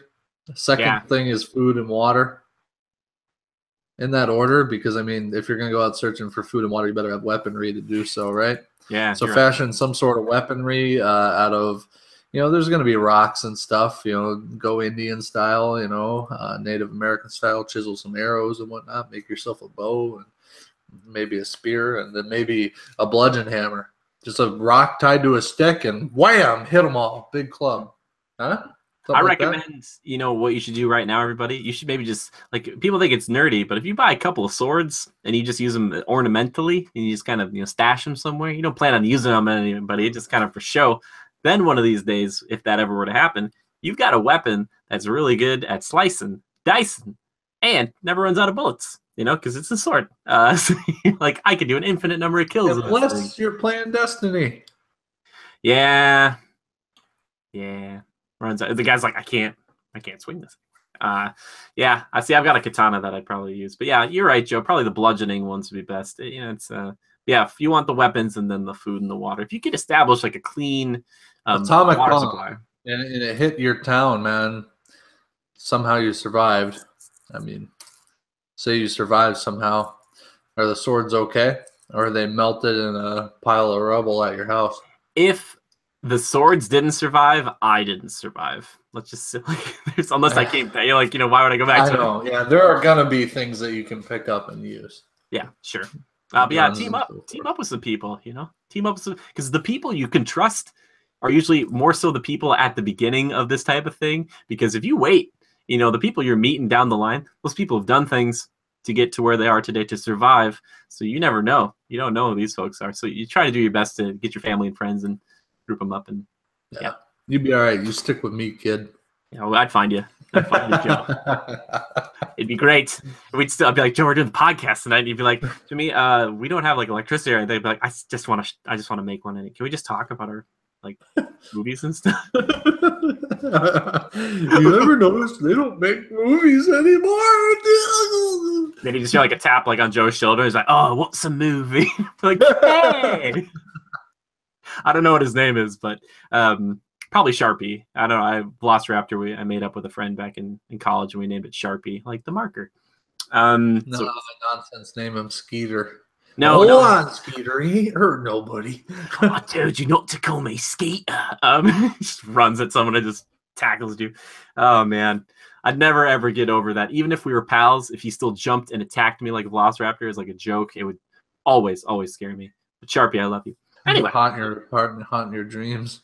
Oh man, just wake up and he's just looking right at you, and he goes, "Alan, I heard you like that joke," and I'd be like, "Oh, it's a Jurassic Park 3 joke. Very good, Sharpie. You did it."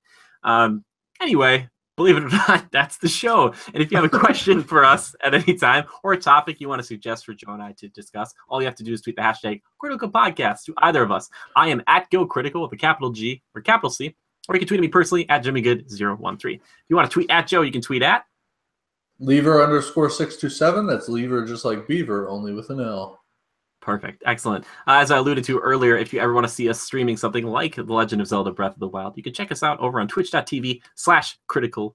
I want to thank a few people. I want to thank This Is Dale for our intro and outro music. And I want to thank the one, the only, the lovely, the talented, the magnificent Joran Evers, the guy who does pretty much all the art you see on this channel. Now, Joran does commissions, and I highly recommend you go check him out. He's at Naraj28 or at Jade Circle Art over on Twitter. But you know what?